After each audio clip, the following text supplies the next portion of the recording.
Hello, welcome back to the Shoe Days Wins podcast. My guest today is Kate. Hello. Welcome to the podcast. Hello. Thanks for having me. Nice to be here. I've had my eye on you for a while. That sounds weird, but fellow stalking you because you are a Mill resident. You do some amazing work. Oh, thank you. Yeah, no, it's good to there's lots of people hidden away in here, isn't there? I keep meeting people. Yeah. I didn't realise you were here. I know, and doing amazing things. Let's give your audience an insight then. So She Dares wins. Can you tell me how you've dared and won? How I've dared and won? Oh, goodness me. I think probably... What can I do? What can I say? Oh, gosh, put me on the spot. I think maybe my whole career has been based on, I'm not really sure if I can do that, but okay, I'll just have a go. And that has worked out for me so far. Is that daring and winning? That is very daring and winning. Yeah, kind of feeling terrified by the challenge. So, for example, the series of books that I've been working on nearly for 10 years now. So it's a non-fiction series of children's books. So I'd worked on lots of fiction books before that. But it felt like a bit of a leap to sort of be like, can I write a non-fiction book? I'm not a historian. Can I do this? And kind of, I suppose maybe overcoming those fears of oh, they're going to find out in a minute that I really don't know what I'm talking about. And being like, actually, I do. I can do this. And not being put off by that because I think it is quite easy to talk yourself out of things. Oh, yeah, massively. The internal monologue kicks in. Yeah. Sure. Yeah. You are a children's illustrator and author. Yes, that's right. How did you get into that? How did I get into that? So I trained as an illustrator. So I did illustration at uni, and then I've got into writing children's books. Through illustrating so many and reading so many, I think that kind of helps you learn on the job. So that's kind of how I got into the writing side.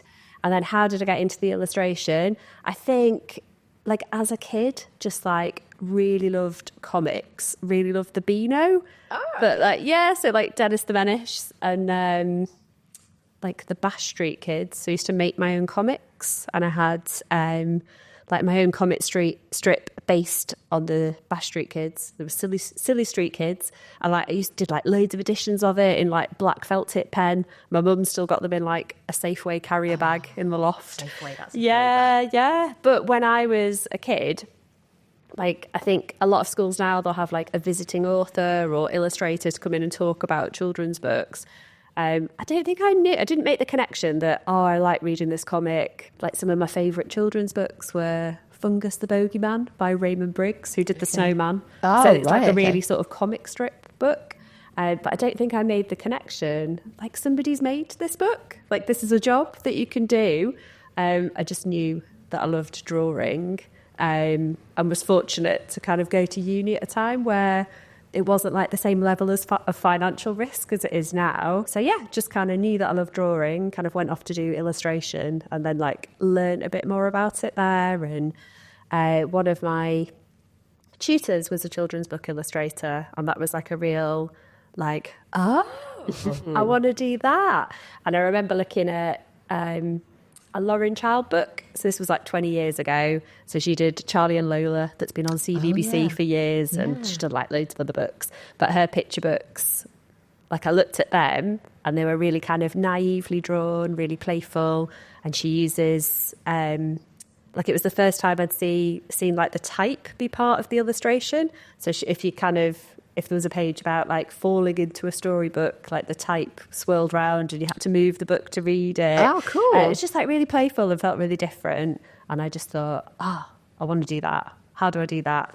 And then was it easy in? Because I feel especially now, it's quite most things, it's quite a competitive thing to get into. Was the route in easy or not? Yeah, I think the route in was a fortunate piece of luck, I guess. Okay. So, and then actually sustaining a career is there's been some peaks and troughs and kind of periods of doing other jobs, but kind of while sort of trying to build up to, have enough work coming in to call it your full-time job. But how I got into it was there's a publisher, Macmillan Children's Books, run a competition that's still going. So it's a prize for picture book illustration for graduates and postgraduates. Oh, that's cool. So I kind of I'd like made this book that was like with no like real idea about the fact that like you couldn't make this book in the real world. It would be way too expensive for a publisher to produce. So it was a book about dogs who don't like cats and cats who don't like dogs. Okay. And it was like loads of house scenes, and it had magnetic characters that you could like move through the book. Oh, and the cat cool. one was in like a box that I made look like a tin of cat food. Basically had like a great time doing stuff like this when I was at uni. But yeah, I kind of posted that off, and I think by the time it got to the publisher, it had just been completely squashed in the post. But they like saw something in it. Yeah, so I came second in that competition. And it was just like a foot in the door. Right. Because I think that's the hard bit, isn't it? When you kind of start off doing like something like illustration and design. So I suppose it's a bit like being an actor. Like, so actors, like, you don't go and work for somebody, do you? Like, you're freelance, you're kind of doing jobs here and there. So I think it's quite hard you've got to kind of learn on your feet and make the mistakes on, without like a team around you to kind of necessarily say, or, maybe it'd be better to do something else. Because, you're working for yourself from day one. I've rambled on now. I can't remember what my point was. That's really interesting, actually, because I think it's hard, actually, and no one ever talks about that when you're an artist, whether it be actor, in any creative space, you are on your own for the majority of the time until you kind of get taken up by an agency and it's quite hard, isn't it, to feel, like you say, you've got to fail your way to success, really. Exactly, yeah, that's it. There's a few things kind of, you finish your job and you're like, whoa, that was like difficult to get through, but you learn from all these things. And I think working as a freelancer, it can feel quite kind of out in the wilderness, and you maybe like blow things out of all proportion when they don't go according to plan. And then I think like artists can be like their own worst critic, can't they? Like, as everybody can. But sort of having that direction and a bit of support. So I've personally found it really useful after like about 10 years of like trying to find my own work and approaching publishers directly. I joined an agency, which really, really helped. So it's kind of like I've now got somebody to be like, is this a good idea before I work on it anymore, and send it off to a publisher. So it's great to have that like creative conversation. To have a bit of a backup. So to get into the agency, I guess, is like a bit of a dream for someone, because then you can kind of have a bit of a steady flow, coming in. And up to that point, is it project by project? So you'd pitch yourself to someone, you perhaps illustrate a book, and then once that's finished, you're back on the hamster wheel as such, as where's the next thing's coming from? Yeah, definitely. So I think you kind of might sign up to do like a lot of children's books. Like there are some like standalone one-offs, but a lot of them are like maybe part of a series. There might be like 2 or 3 or 4 books in the series. So you kind of, you've got a bit of work lined up. But that kind of always having your eye on what is the next thing? And actually, what do I really want to do? I kind of, because once you draw one pirate, you might become known for pirates. Oh, and then, like the first children's book I ever did was like totally different to what I'm working on now. So it's called Captain Pike Looks After the Baby. And like 20 years ago, this was sort of like really like, oh, look at this. The dad's looking after the baby in the story. Wow, okay. But this was like 20 years ago. And that felt like a sort of fresh thing to be like, we're doing a story about a pirate dad. Whereas today it's like, that dad should be looking after the baby. The dad is looking after his baby. So it's kind of going from that to, I think with each job you do, you might kind of get approached to do the same thing. And then, I think it's sort of what has taken me to the point of working on what I'm doing now. It's sort of, I think with everything you do, you get slightly better at kind of, you hone your skills, don't you? And from it, really surprising ideas can come and set you off on a whole new direction. But in terms of getting the work coming in, I think there's an awful lot of like working behind the scenes. Like some of your commission work to start off with might not be 100% what you thought you'd be end up doing. But yeah, I think there's like lots of little ideas you can pull out of it, and everything's a learning curve, isn't it? And maybe get a bit process. quicker at doing this, or like develop like a bit of shorthand for how to draw something. But yeah, the Great Women books were kind of the idea for those was partially sparked from, I was working on a series of fiction books about a girl detective. And one of the characters in the story was a lady explorer who travelled the world, like bringing back curious objects to put in like the local museum in the story. And it was so the book was about a cursed poodle, but that's going off on a completely different tangent. But I used Amelia Earhart, the first woman to fly solo across the Atlantic, as design reference for the Lady Explorer character. Cool. And that kind of sparked a conversation about like, Amelia Earhart, aren't you a Pankhurst? So it's like with each thing you do, I think there's like ideas within it and things that you can pull out, but sometimes it's useful to have other creative people around you to sort of help you, give you a few prompts and get you thinking in a different direction. And that series you just said before the podcast, that is almost at its 10th year anniversary.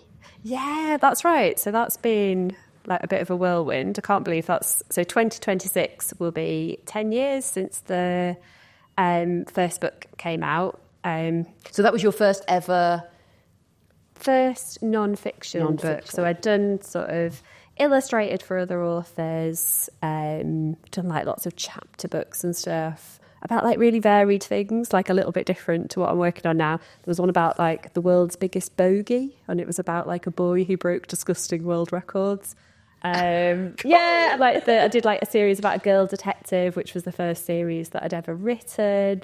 And then I think every so often, I think the way my career seems to go is I'll take like a bit of a leap into the unknown and do like so the non-fiction thing was like a new thing when I started working on it. Yeah, so that kind of... Were there any other books? Because I feel like growing up, I mean, I'm reading books now to my boys, like the old-fashioned books, some of the, like, the Cinderella. Yeah. I don't know why, because I'm like, these are horrific, like... some of the stories, like someone's either abandoned or when you look back at it on reflection, I'm like, oh. And then now we're reading like Dinosaur Pooped a Pirate and, all these amazing ideas. And as a girl, I don't ever remember, and I might be wrong, my parents probably correct me on this, but I never remember reading books, empowering books about women and girls. Yeah, was that kind of like, did you feel the same? Is that where it kind of came from? Yeah, absolutely. Well, I think now I kind of look back on it, certainly when I was a kid, I don't remember learning about any women from history in school. No, not cool ones anyway. No, definitely not. Maybe like Queen Victoria, because we learned about the Victorians. Florence But Nightingale. I literally can't remember any others. And obviously that has really changed now. Like if you go into primary schools, they do sort of topics about...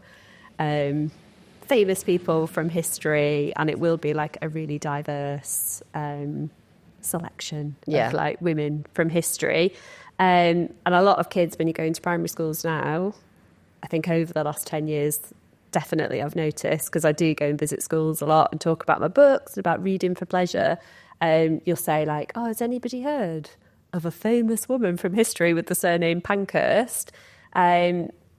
And like a few of them will put that, like they've maybe learnt about her in school, or like they might have read a book in the library.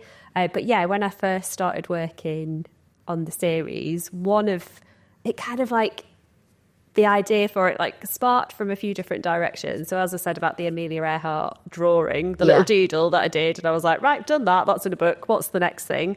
That was like a conversation with my agent about the Amelia Earhart thing. I'm like, hang on a minute, aren't you like distantly related to Emmeline Pankhurst? I was like, oh yeah, because like growing up as well, I knew who Emmeline Pankhurst was because we share a surname. But as a kid, you get asked like, oh, are you related to Emmeline the suffragette, who I never learnt about in school, but I just knew about her because of the name. And because I'd watched Mary Poppins, and the Sister Suffragette song when Mrs. Banks skips into the house and she's got her lovely lilac dress on with like a Votes for Women sash.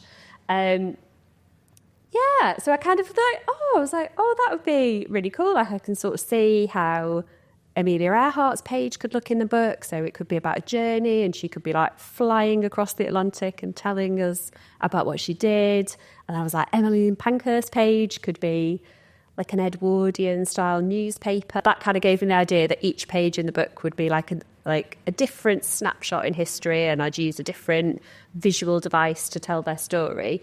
So I was like, oh, right, first things first, what else is out there in the market? Like books about amazing women from history for kids. And I started kind of like researching it. I was like, no way. Like, I can't really find anything. You know, there was like individual biographies of like Florence Nightingale, queens from history. I was like, oh, you know, there are loads of other stories out there. So that just blew my mind a little bit, that I couldn't really find anything that felt really contemporary and like newly published. But what I didn't imagine when I started working on that, so it kind of the book got picked up at the Bologna Book Fair by Bloomsbury, who is the book's publisher. So children's books, like there's a couple of really big book fairs every year, like Bologna in Italy, and Frankfurt in Germany. Okay. And then that's where like a lot of like children's book projects like get picked up by publishers. Oh, so you take your book and so a lot of kind of illustrators will go there with their folio, like agents will kind of go around and have meetings with publishers and sort of show like new projects that they've got. So it's like a really big thing in the publishing calendar. And then what I didn't imagine, like I got signed up, we were going to do 2 books in that series. So I was like, oh, brilliant, this is really exciting. So I was working on the first book while I was pregnant with my son. And it was like really interesting, like a really different sort of project to what I'd done before. And I really loved like bobbing around different periods in history. So on like Rosa Parks' page, I was like researching like 1950s outfits to put on there, and like what would the bus look like that she was on. So it's like a really lovely project to do just before I went on maternity leave. And what I absolutely didn't realise was loads of people like jumped on it when it came out, and I was like, what is this?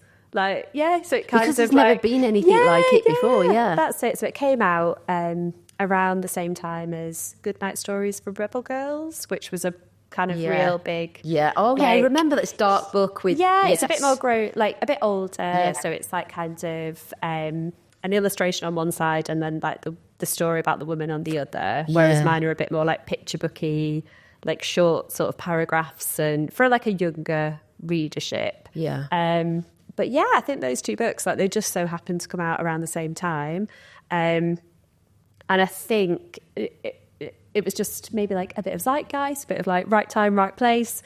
But since then, like it's really great. There's like a few different series about women from history now. And I feel like when you go into bookshops, there's just like loads of books to choose from. And I think that really has had an impact on like the women that children know about. And then like schools use those books, and, you know, it helps the kind of a useful learning tool. So as I say, like I have noticed like a bit of a anecdotal difference from like when I first started going into schools talking about it to kind of what children are talking about now. And I'm not saying that it's just like my book that's changed that. I think that's sort of part of a general movement in like publishing to kind of get these stories out there and tell stories that have been overlooked in the past. So it's like we're talking about careers, that there's so many careers that even I think up until probably my age that you weren't exposed to through books, and now that's changing. I know there's been a couple of books on. I think there's a female construction engineer book that someone's written,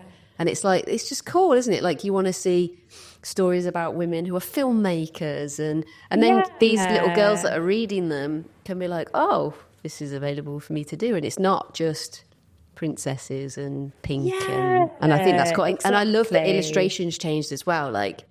Because I think I'm a very visual person, and I'm drawn to books by the cover, whether it's a kid's book or an adult book.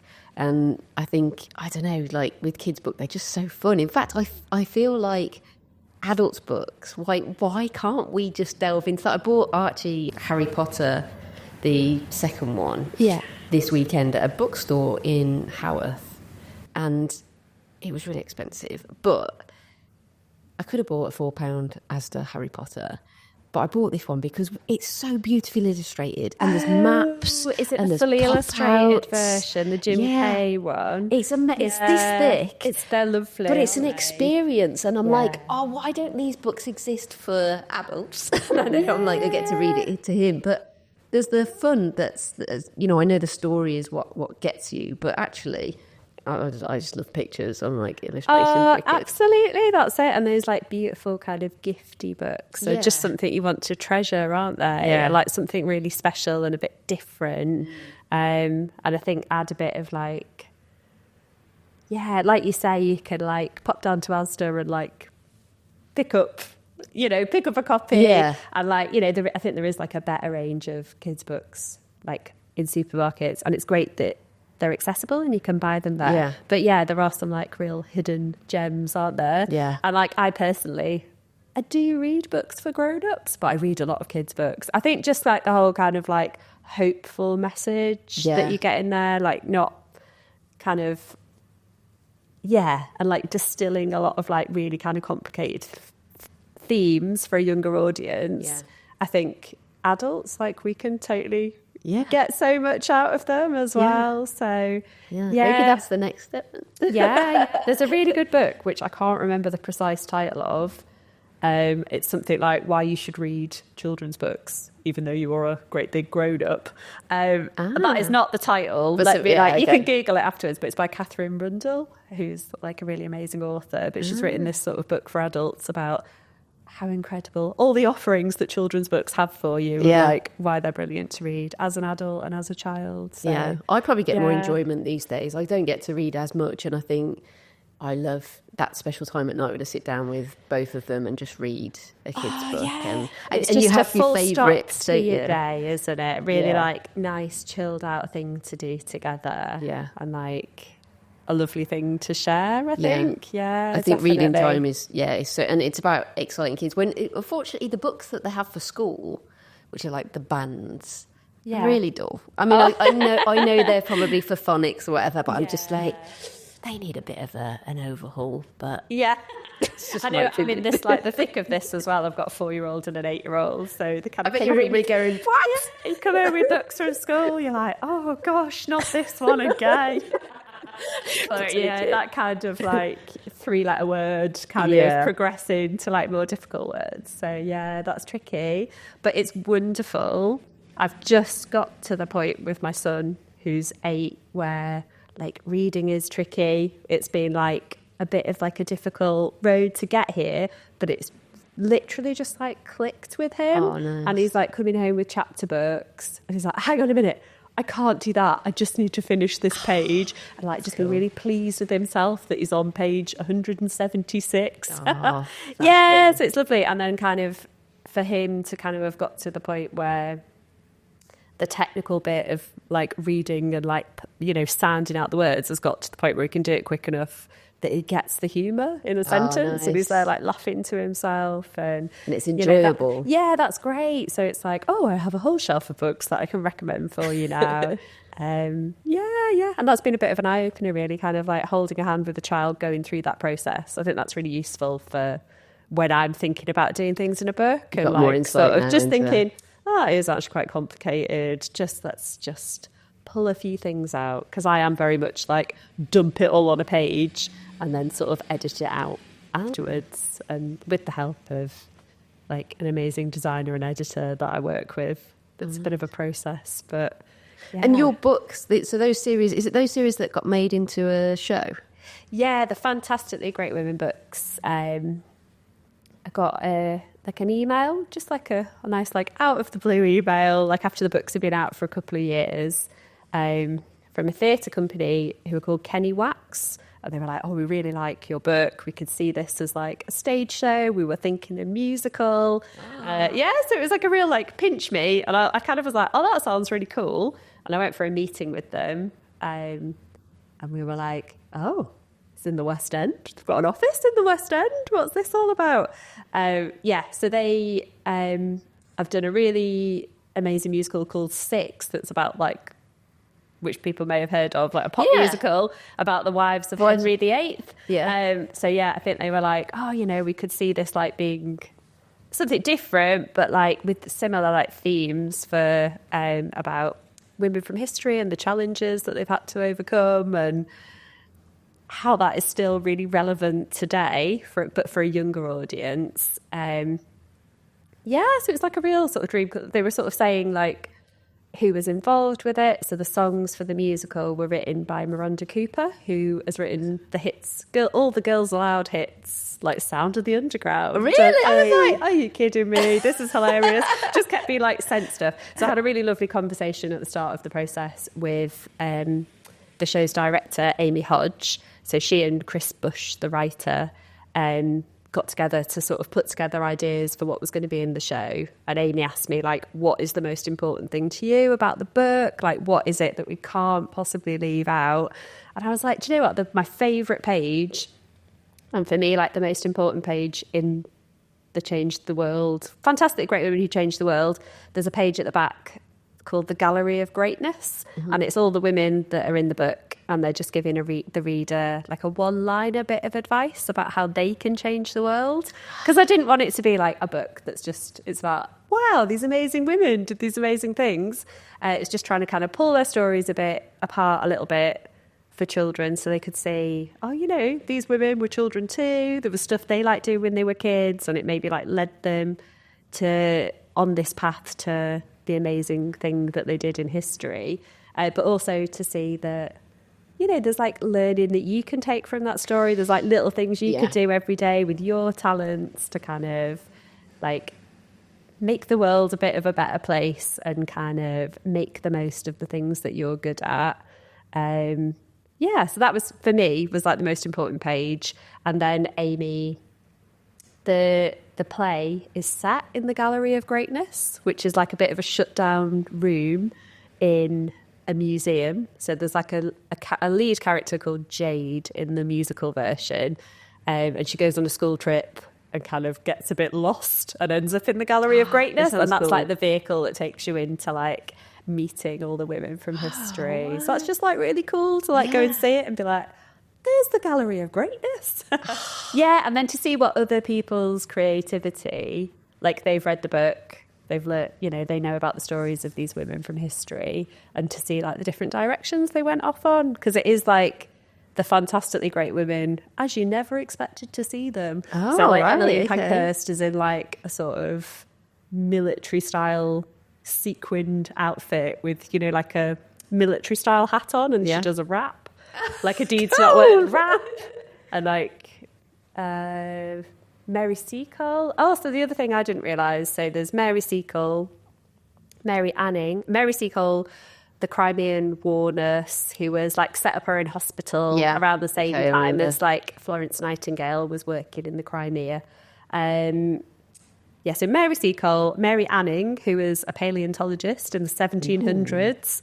Who found dinosaur bones on the beach in Lyme Regis. So Mary Seacole, Mary Anning, Marie Curie, and then Marie Christine Chilver, who was a secret agent in World War II, codename Agent Fifi. But they were like, there's a Mary, Mary and Marie. So there's a song in the musical called Mary, Mary and Marie, and it's got all those women on stage together singing about what they did. So is the show still going? Like it's at the moment it's just on a run that finished. It was on over the school summer holidays, so it kind of finised. This run finished in August, but fingers crossed, maybe there might be another opportunity to see it. So it came to Leeds, which is where we're based. So I fully fangirled it and made like a lot of trips to the Grand to go and see it. With like various different people. But it's the type of thing, like I've seen it a lot of times, but every time you go, there's just so many like cool details in it and like stuff that you notice. And like fully appreciate like the work of these actors that do like 2 shows a day. It's crazy. How do they do it? It is mental. Oh, that's amazing. So there's so many different kind of like routes that your work has taken on through just these opportunities. I want to say like it's not luck or chance, because I think it's a natural progression of anyone's career, isn't it? It's that's it. It's kind of Yeah, I think like if you're open to things, like I think it's really easy to like talk yourself out of stuff. But actually, I think the times where I have been open to suggestions and been like, I'll just see how that goes. Like you never know where that could take you. Like, and then like literally most of my books start off as a doodle. So like the first thing, I don't really sit down and go, right, I'm going to write a book, because I'm an illustrator and I'm coming at it as an illustrator who writes. I think I need to like visually put something I like down. The visual. Yeah. I need like a little doodle of a character. But like when you think like it's literally like a little sketch that might have taken you 5-10 minutes. And then from that, like something can like bubble up and grow and take you off on a whole new direction. So and what's the process? Yeah. Like how long does it normally take for you to write a book? Because you're writing and illustrating, that's a big thing. Yeah, I think like there's definitely like an idea start to finish. I think a lot of ideas that I've done have like involved a lot of like a rumination process. Maybe like there's a little doodle that you did. So I've just done a book called We're All Astronauts that came out last year. I've just finished the follow-up to that is We're All Inventors. But the astronauts book, there was a little doodle that I did ages ago, just in like a sketchbook, of a girl riding a bike, and she's built a cardboard rocket over the top of it, you know, like a sort of rocket den thing, and there's loads of stuff stuck on the cardboard box. So I was like, oh, I like that. Like, how could I use that? And then the discussion came up to do maybe like a space book. And I was like, oh, hang on a minute, I've got this character. So the girl in that book like builds herself a cardboard rocket den and then like goes off to learn how to become an astronaut with a bit of help from her granny, who was based on somebody that I learned about while I was researching the Great Women books, a woman called Wally Funk. What a great name. I know, amazing name. Wally Funk. So there's a really cool documentary about her on Netflix. And so she was part of the Mercury 13, who were a group of women who wanted to be astronauts in the 60s. All right, yeah. When they were kind of doing the moon missions. So they did all their astronaut training and like excelled at it and were really good. Like Wally Funk was a pilot before she went off to do this training. And then at the end of it all, NASA got wind that it was like women being trained up to be astronauts. So they were like, no, you can't go because you're women.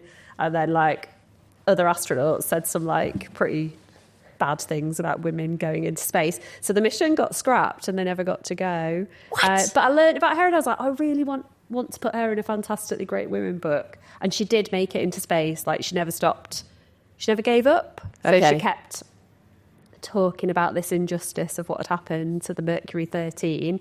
And then I think it was like 2021, I want to say.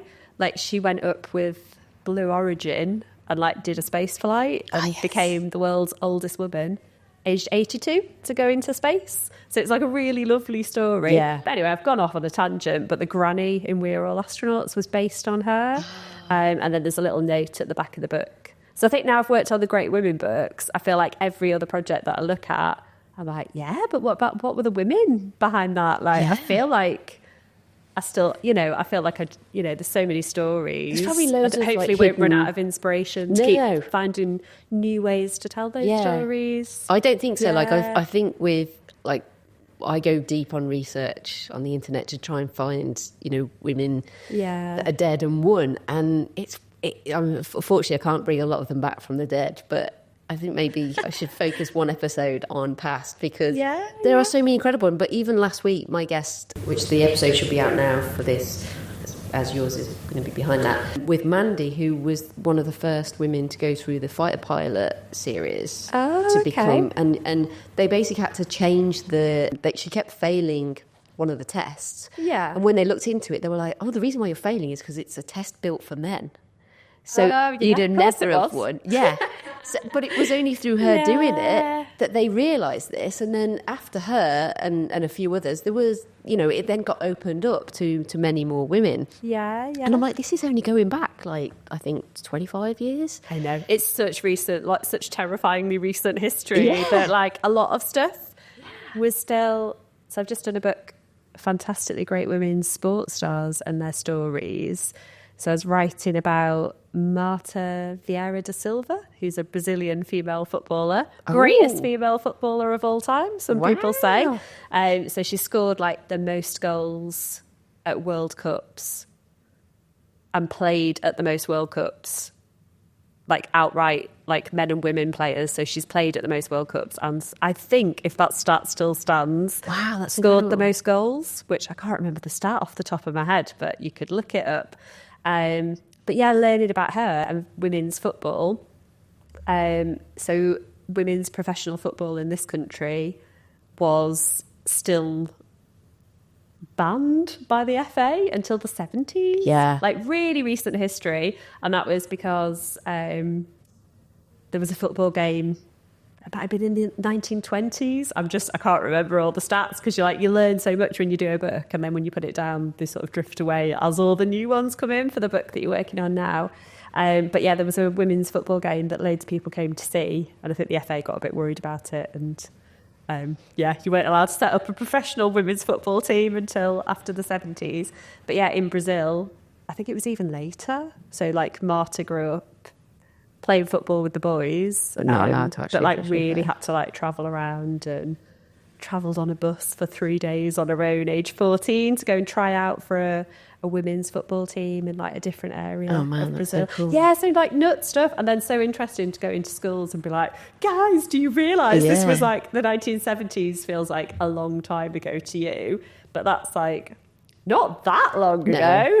No. Just over 40 years ago. Yeah. So, I think there was, I remember going into the football, because I played football as a kid, and there wasn't really many teams for women to play in. And I remember reading that women played during the war when the men went away, and the amount of people that came to watch the games was huge. Yes. And then when they returned, they were like, oh, and it's a bit like women were given roles in the Air Force. Yeah. All these amazing roles of like building things and engineering, and then when the men came back, they were like, no, you must go cook. I know. It's like, hold on a minute.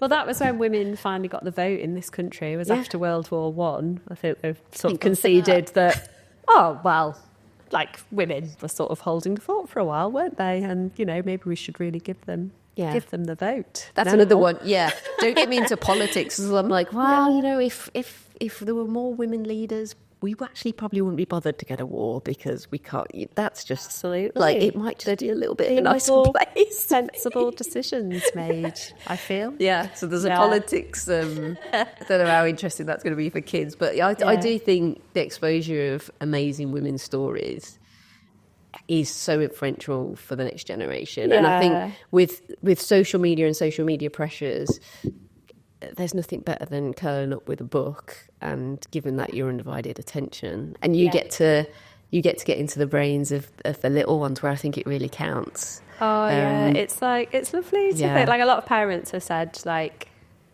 it's like a way in, and like to talking about what can be quite difficult subjects, actually, to be like, oh yeah, so these women, they weren't allowed to vote, and they protested and they got put in prison, and they did some like quite wild things to like draw attention to their cause.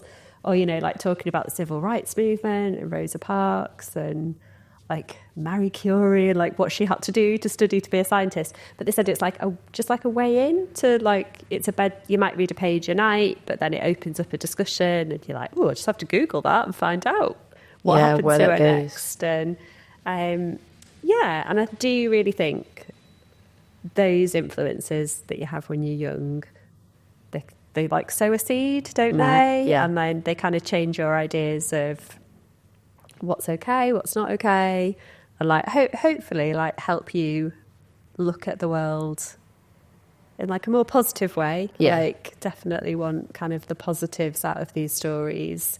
But like hopefully sow a seed to give you a bit of inspiration to change the world a little bit. We all change the world a little bit every day, don't we? Yeah, not to sound super cheesy, but hopefully like that's like all part of it, isn't it? And I think every book you read as a kid like has the power to do that. Yeah. And that's why like reading and like the way it helps us understand other people and like understand ourselves and connections to other people, I just think like reading and books is so important. And yeah, it's really important to me to like go and visit schools and sort of talk about women from history, talk about my work, but yeah, like talk about books and how cool they are. Yeah, very come cool. on, guys. Yeah. And what's next for you? Like, I mean, you've done so much. Have you got anything that you're allowed to talk about that's coming in the future, or any kind of big dreams? I mean, like having a book in a show, and then like the success of your book over the period of time is huge. But yeah. I think, what would I like to do in future? So I've got like a few things lined up. What am I allowed to talk about? Yeah, but that's the thing. I don't want to get you in trouble. I can talk about. So I've just finished I mentioned the We're All Inventors book. So I've literally just finished that. Okay. And been sent like the final file of the final book. But yeah, that's been a really cool experience working on that. So the astronauts book was inspired by the Wally Funk story, and then the inventors book, I found this really cool story about an arm called the hero arm, which is a bionic arm. And like once you learn about it, I keep spotting them everywhere now. Oh, it's this really cool bionic arm that looks a bit like a superhero arm, and it was designed with the help of children. So the inventors of the arm did a consultation project with young people and children who had limb differences and used like prosthetic limbs. And they said that what they definitely didn't want was an arm that looked like an arm. They were like, well, if we're going to wear this, like, why not have a superhero arm? And they came up with like loads of cool adaptations, like a lipstick finger or like a compass in the bionic arm hand, which I don't think made it onto the final design, but they were like a really integral part of the design process. So there's a character in the book who is a babysitter called Ruby, who's looking after the little girl inventor in the book. And she's based on one of the young inventors involved with the hero arm, and her name's Tilly Lockley. And she's like does like a lot of stuff on social media and like blogging and things.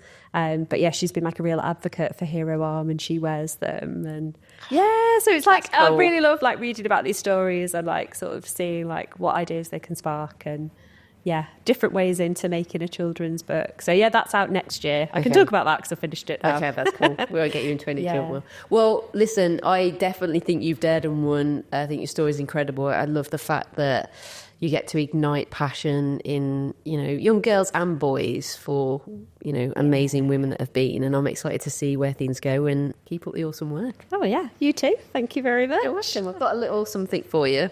Oh, thank you. Every guest gets a little wee gift. Oh, wow. Socks. Everyone needs socks. Oh, my gosh, I really need socks. I know I nearly we're filming this just before Christmas, but I so need socks.